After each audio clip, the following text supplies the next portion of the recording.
Welcome to Your Intended Message, the perfect place for leaders and promising professionals who want to convey the intended message for greater success. Every week, we interview experts who can help you communicate more effectively, whether that's one-to-one, one-to-few, or one-to-many. And perhaps the most important conversation, one-to-self. I'm your host, George Torok. My guest today is Caterina Kostoula. Caterina, here's 3 facts I think you should know about her. 1, she worked as a global business leader at Google in London, England for 8 years. 2, her book, Hold Successful Meetings, was published by Penguin, and it became an instant bestseller in its category in France, Germany, and Netherlands, and a #1 new release in the UK and the US. And the 3rd fact, her first job ever was to be an extra in the Martin Scorsese produced movie Brides. Caterina, welcome to Your Intended Message. Thank you, George, for having me here. I'm so excited. Delighted to be talking with you, especially about a topic that I'm sure is probably causing a lot of pain right now, and that's the topic of meetings. I imagine that meetings were painful even before virtual meetings, and now even more so. In your experience, on what you've seen, why do you think we mess up with meetings? What mistakes do we tend to make over and over again? Why don't we get it? Oh, yes. I think the biggest mistake is having a meeting with no clear purpose or having a meeting for the wrong purpose. A lot of times we think we need a meeting to update each other, and that's not true. It's a typical meeting that could have been an email. Or we have meetings that boring status meetings that everybody hates, and the deeper objective we have is, we need to be connected as a team. But actually, to be connected as a team, you would be better off have social time, do something else, a joint experience, rather than have a boring status update. So I would say that's the #1 mistake. There are many more. I can keep going. If you're No clear purpose, and having it for the wrong reasons. Now, I remember with some companies I worked for, we would have a Monday morning meeting. Why? Because it was Monday morning. I know. And that's probably the wrong way. And there might have been a real, and I believe there was a purpose to the meeting, but calling it the Monday morning meeting probably set up the wrong expectation. Instead of calling it the weekly planning, production planning, or something. Even now, there's my question that just came to me. Would it help clarify the purpose if we gave better names or titles to our meetings? Yes. And that's a great idea, actually. I in my book, I talked about how to better set the agenda and make it interesting. Like, we as humans would like answering questions. So a question, rather than calling it a budget meeting or the budget item, you could have, how can we improve our profitability by 10%? That's an exciting, you want to go there because your brain wants to answer that question. So in the book, I include a lot of tips about agendas, but your idea about the title of the meeting per se, I love it. I think that's great. And I also like the idea of setting up a question. This isn't a budget meeting. This is a meeting. How can we improve profitability by 10%? How can we streamline the costly delivery costs or something like that? Now people can. And now the interesting point is that now people can come to the meeting, they've already started thinking about what the purpose is, as opposed to showing up, okay, another meeting, what do we do now? Absolutely. Why Well, let me back up there. If you could give one piece of advice to a manager who's got a meeting planned for tomorrow morning, it's, the meeting's tomorrow. There's not much Yes. you can change. But if there's one point, one aspect of the meeting that they could make overnight to be ready for tomorrow morning's meeting that would make it a little bit more productive or less painful, what would that advice be? I will continue with the same theme about purpose. I introduced the 4D model in the book, and it's 4 outcomes you can pursue in the meeting. And everyone starts with a D to make it easier to remember. You can either define a problem or a goal, you can develop ideas, you can decide or do something in the meeting, or have action as the outcome after the meeting. So define a problem or a goal, develop ideas, decide or do. These are the stages to solve any problem, by the way. So the first thing I would say to that manager is, which one of the 4Ds, maybe there's more than one, are you going to pursue in your meeting tomorrow? These are the outcomes. And if it's more than one, let's say we want to define the problem and develop ideas, do it in distinct sections, because then you align all the participants towards the same outcome. The chaos in meetings happens. And I've seen this because I've observed tons of meetings of my clients, because someone is producing ideas, someone is trying to work through the implementation of one of the ideas. The other person doesn't understand the problem at all. Like, the leader usually wants to make a decision and move on, but people are still generating new ideas. And there is chaos because individually we move through all these stages of problem solving back and forth. But if you put a team or a group trying to work through a problem, everyone is in a different stage and there is chaos. So a simple, very simple thing you can do is actually be clear with your participant. Is this a develop ideas meeting? So the outcome is, we'll leave here with a list of ideas. Is it a decide meeting? Are we going to leave with a list of decisions? So that, I would say, will have the biggest impact in short time in the outcome of the meeting. So it sounds like simplifying and clarifying the purpose, and maybe, and tell me if I got this right, one key purpose for meeting is, it might be a smarter way to go at it.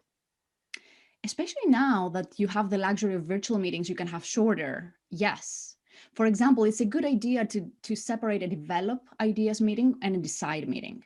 So you can actually separate divergent thinking and convergent thinking, because we've seen through MRI scans that you cannot do both at the same time.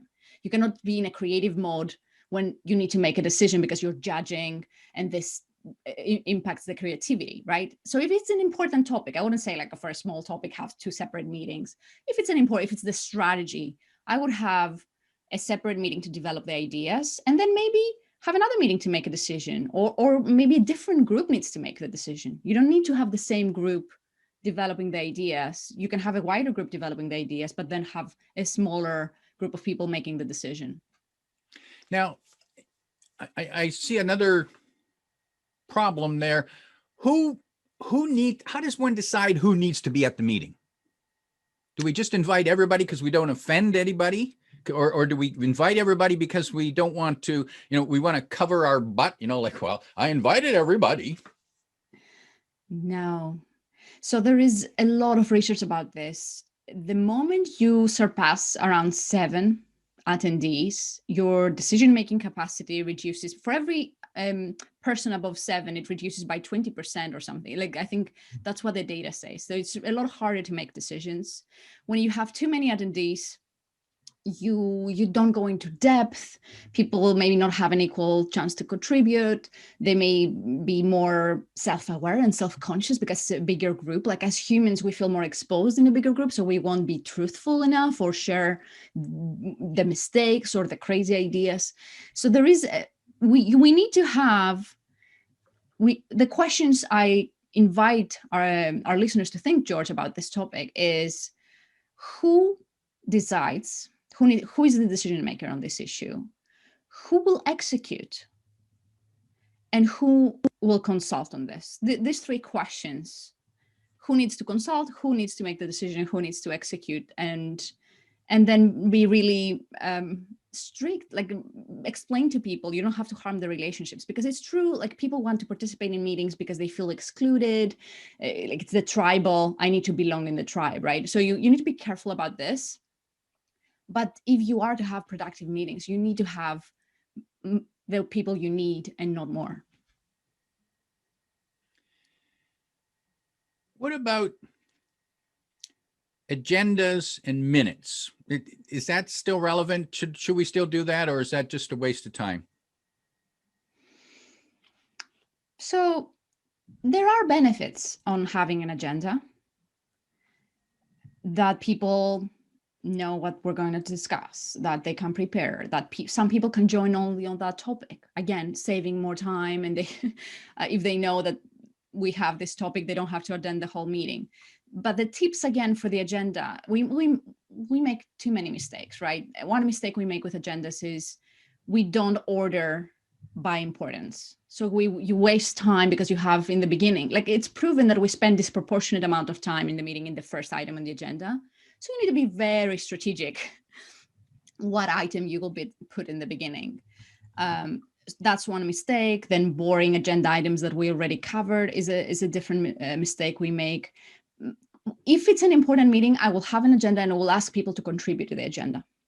Like if it's a team, when I do team coaching sessions, which is an important meeting, it's a half a day or a full day, I would interview people or even send a survey before, what do we need to spend the time on? Because spending time together is expensive. So the preparation is important. In terms of minutes, so what I always used to do is, rather than minutes, is finish the meeting in a way that you get alignment. What did we decide? What are the next steps? Like who does what by when? What was the value that was created in the meeting? So these are the three questions I invite the listeners of your intended message to ask the group in the end of the meeting. And this is what you write down and you communicate to your stakeholders. And now, there's apps. Like, I think the technology has moved ahead. There's even apps that can transcribe a meeting. And if a transcription is important, or if you're recording the meeting, then have a transcription with the time, so that people don't have to watch the whole meeting and they just watch when this decision was made. There's different technology can help, but the whole meetings, like really writing it with the hand, I think that's previous century now.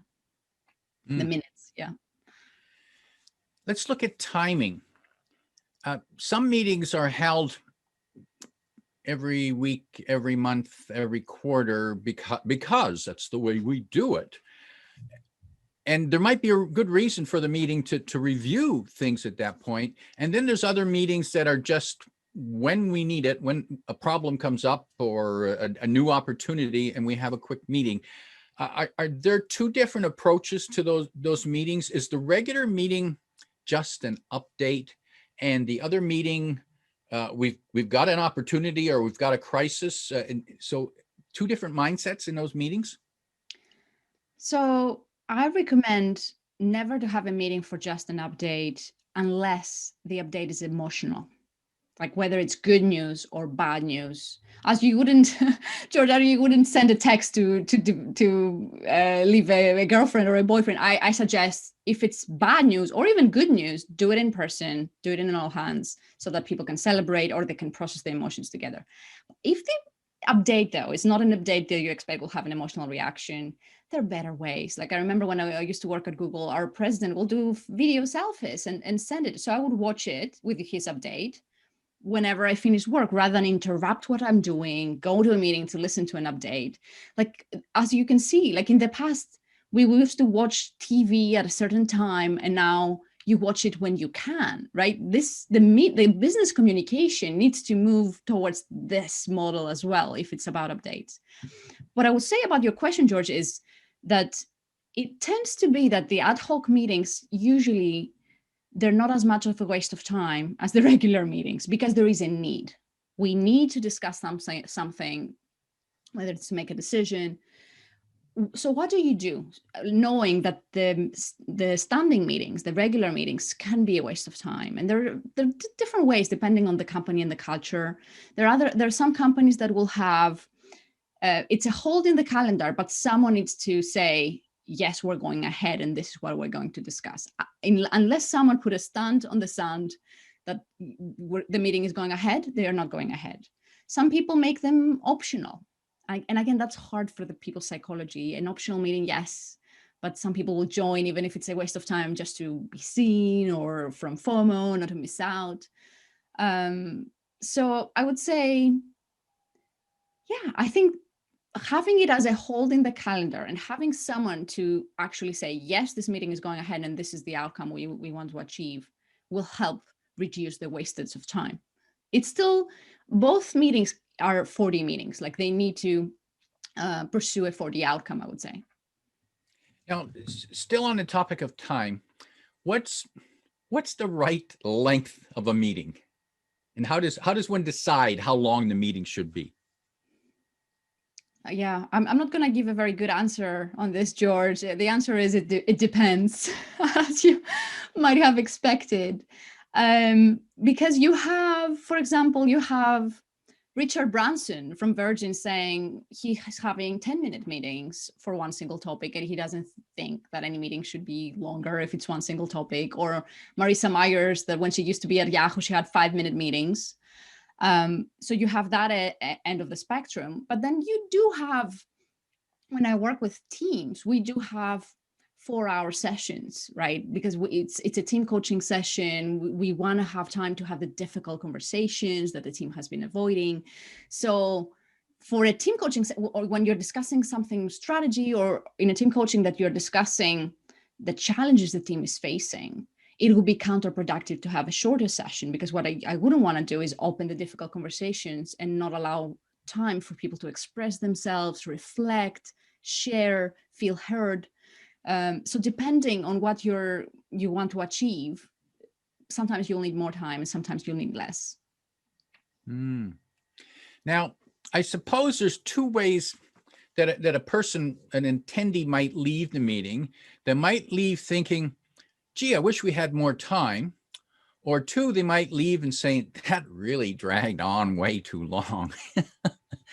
And I suppose what we'd hope for is that they'd leave wishing they had more time. So how do you find that? How do you walk that balance of it's like when you have a wonderful meal, you want to eat enough so that you feel good, but you don't want to overeat so that you just have to lay down and nap after. and you don't want the same thing to happen in meetings. So how does one find, now you mentioned a 4-hour meeting. That sounds like a coaching training workshop more than a typical, like exchange meeting. So that was a working workshop type of, and I can understand that, yeah, it takes time to understand the concepts and build the skills. So how does someone decide that, you know what, our 60-minute meetings are too long. From now on, they're going to be 40 minutes. I think that example is great, because sometimes we are prisoners of these conventions, of our calendar conventions, that by default you set up a meeting and it's 60 minutes. So I think, as you said, George, we need to be very deliberate of, let's try it shorter. Second, even if, and that's the Parkinson's law, right? The work will expand to the time you allocate to it. We need to work against that. Like if we finish our discussion earlier, we should be able to give people back their time. So I would say, let's try to have, I would experiment, have shorter meetings, and most probably you'll see you achieve what you wanted to achieve. Better preparation will help, like really knowing what we're discussing, what's the outcome. But you know what? I don't want people to leave thinking, oh, I want more. I want them to feel a sense of completion. And the way you do that is by actually 5 to 10 minutes before the meeting ends saying, okay, we reached where we reached. And again, doing a proper wrap up, rather than what we see in most meetings, that time runs out. We wasted so much time, but we didn't dedicate the time where we needed to be, and we don't have anything to show for this expensive time, because if you have 8 people together, that's expensive, right? But I wanted to share something with you, George, that is a bit counterintuitive in terms of saving time, and that's how you start the meeting. And there's quite a lot of research, like a lot of people will say, oh, we want to be productive, let's get down to work, right? And we do that, but that's a mistake, because there's a lot of research that if you spend time in the beginning to connect on a personal level, you will be a lot more productive when it comes down to work. Like they've done experiments, even negotiation. Like they told people negotiating, get down to the negotiation. And they told another group, the control group, find something you have in common first and then negotiate. And the value of the deal, the people that connected first, was a lot higher than the value of the deal, the people that never connected. So that's counterintuitive, right? Because we think, let's get down to business, but actually spending time in the beginning, center ourselves, what are we trying to achieve, connect on a personal level, tell people subconscious that, you know what, you're here and you should care because this is what we're going to work on, and you're here and you belong here, you're a valued member of this group. This is important to establish in the beginning so that you have a productive meeting. Now I find that curious, and I don't recall ever hearing a meeting leader doing that for a meeting I've been in, but just that phrase that you're here because we need you here and you're valuable, and we need you to help us solve this problem or implement this change, but actually recognizing people for the value that they can contribute. Now that I like the sound of that. I can see that right off the bat, getting people feeling like they've got something invested in the outcome of this meeting. Yes. I like that suggestion. Now that leads me to a question. Who's responsible for the success of the meeting? If the meeting was a failure, do we blame the meeting leader, the meeting facilitator, or do we say, well, it's all their fault, they obviously messed it up?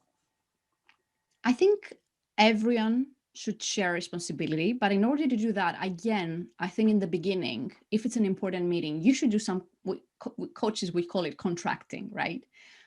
Okay, how are we going to make sure this meeting is a success? Or are we going to show up in this meeting? So if it's a team that meets often, I think that's a valuable discussion to have. And you can have some, in the contracting, you could have some rules. We will be honest, we will respect each other, we will have fun, whatever that is.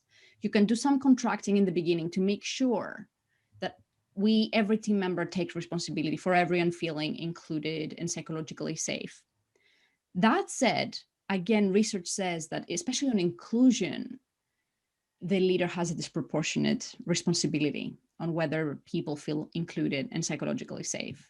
So yes, everyone should have a shared responsibility, but if you are the leader, it's an extra responsibility to encourage people and welcome dissenting views, make sure people that are usually interrupted or ignored, which is usually minorities, are welcomed in and you bring them in. Because how you are as a leader will have an impact on the feeling of inclusion and belonging. Now, what can a leader do for those team members who are in the meeting but are reluctant to contribute for different reasons? Maybe they just don't feel confident enough. Maybe they think they're being judged if they say something wrong. What can the leaders do to include those people and make it feel safer for them?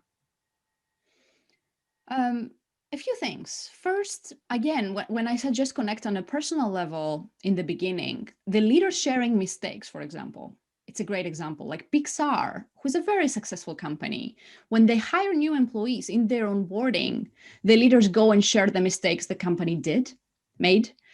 And that's because they want to share the message. We're very successful, but everyone makes mistakes and you're encouraged to challenge your superior. So in the meeting, as a leader, sharing mistakes, how you respond to the people that do contribute is important, because a lot of times when we disagree, we want to move on, we shut down dissenting views. So welcoming, even if you don't agree, the contributions, because the more reserved people are observing, right? And they're seeing the leader, how are you reacting to the person that did speak? Oh, you welcome that. I'm more encouraged to speak, right?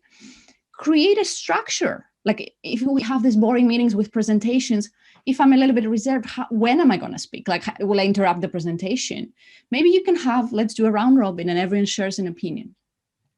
And now with virtual meetings, what I will give you, the listeners, two more tips. One is use the chat box, because it's a lot easier for introverted people. Like say, let's all write in the chat box what we think about this, or from 1 to 10, how much do we like this idea?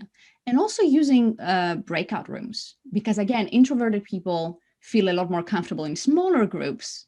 And now with virtual meetings, this has become a lot easier. So that could be a way to get people discuss it in couples first, and then come back, and maybe each one of you shares the other people's view. Like that's something that works very well for introverts. They don't have to share their idea. They'll share their couple's idea, for example, and things like that. Simple facilitation techniques. But again, modeling, welcoming, inviting is really effective. And I can appreciate that. As an introvert myself, when I participate, even now in meetings, and certainly through my work career, unless I was leading the meeting, I was not likely to speak up, or certainly wouldn't have been the first person to speak up. It would be, and I'd wanted to make sure that they actually wanted to hear from me. Unless I really felt strongly about something, I'm not going to speak up. I mean, and you're right. I spent most of my time observing what's going on. What are the dynamics in the room? And there's always people in the room who are observing. And I suppose we need to give them the opportunity. Well, what did you observe? What did you see? And somehow there needs to be that free space in there. I've heard some executives and managers say, well, when I hold a team meeting, I want to get some creative ideas from people, and everybody shuts up.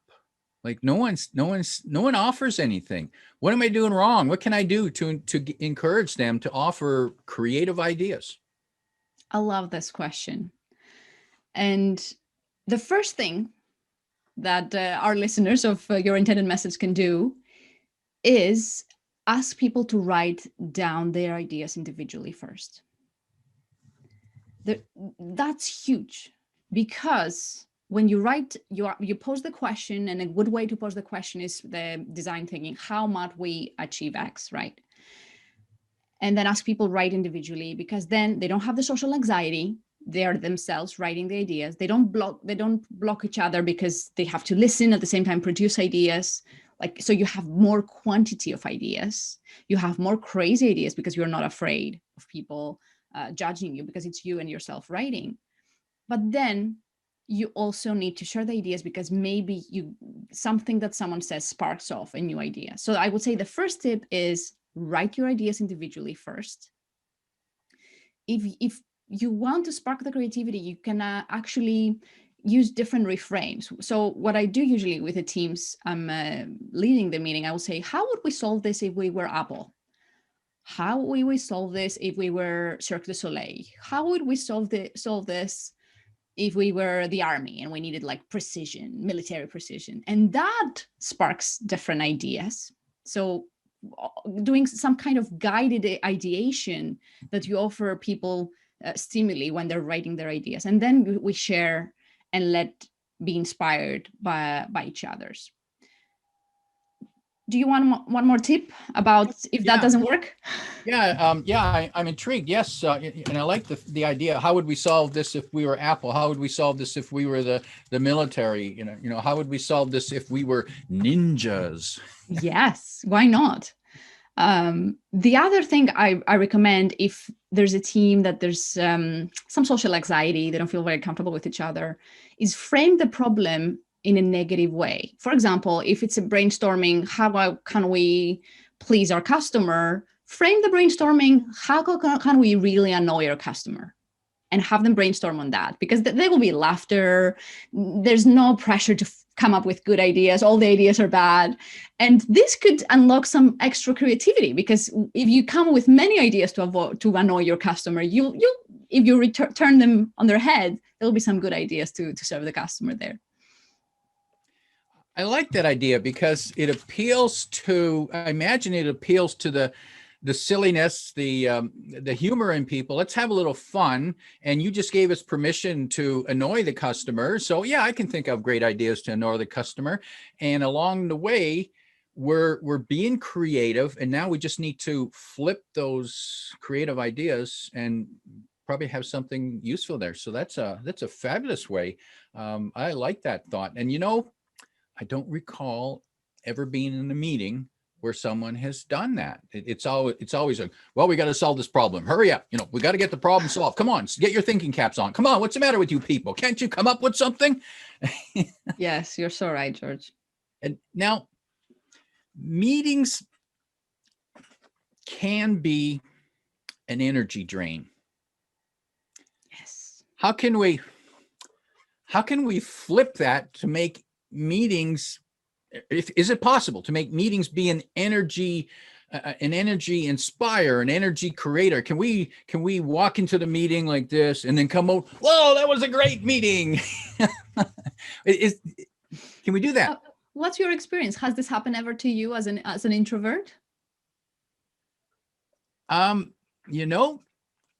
don't recall that ever happening. Although if I search, you know what? There are some meetings where I have left the meeting and I felt better after because of the quality of the discussion, because the discussion stimulated me.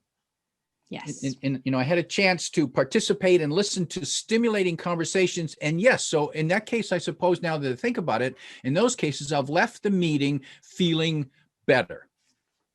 Yes. So what I would say, research says the more meetings we have during the day, the more tired we are by the end of it. So meetings are tiring. So we need to have blocks for deep work. We need to have half an hour between meetings. It's even more tiring when it's back to back because you don't have time to context switch. So there's a lot of tips I have in the book as well. How can you actually waste less time in meetings and only have the useful meetings? But I went deeper, George, and I said, what are the deep human needs we have, right? And we need to feel powerful, that we can make a difference in this world, and B, that we belong. And if the meeting is successful, you really satisfied your deepest human needs because you are more powerful when you're working with a team. Like that's what set the human race apart. Like if you go individually with the tiger is more powerful than you. We really had progress because we learned how to work in teams. That's what gives us power. And the sense of belonging, if you have a great meeting and you feel I'm working with a team, we're solving a problem that matters, and I feel belong in this team, you will leave more energized because you will have satisfied your deepest human needs. Caterina, on your website, there is a quiz that people can complete to just test the quality of their meetings. And it's a free quiz that they can take, and they'll get almost immediate feedback, giving them some ideas. The place to find that, I believe, is the website, theleaderpath.com/quiz. Exactly.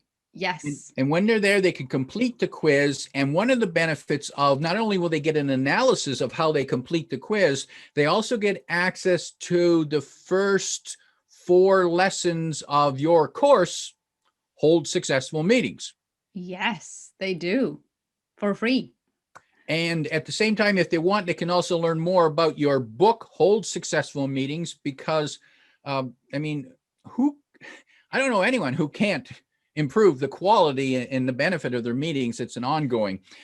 Caterina, in wrapping up, if there was 1, 2, or 3 pieces of advice, and maybe it's something you've already said, but just final advice to leave to a meeting leader so they can start making their meetings more productive, what would be the top 3 priorities for them to go after, to do? I would say the three priorities is be clear on the purpose of the meeting, and remember the 4D meeting framework to make that easier. Be clear whether you're there to define a problem or a goal, develop ideas, decide, or do something. The second piece of advice I would be pay real attention to the psychological safety and inclusion of the group, because you want people to bring their best self. So work really hard on making people feeling included and psychologically safe. And the third is pay attention to how you start the meeting and how you finish the meeting, because it will make a huge difference to the experience and the productivity of the meeting. Powerful advice. And I wonder how many, all of them, clear purpose, make it inclusive and safe. and pay more attention to how you start and end. I find those all powerful advice, and maybe something that more of us need to do. My guest today is Caterina Kostoula, reminding you that at the end of your meeting, imagine what it would be like if people left your meetings feeling more powerful and that they belong.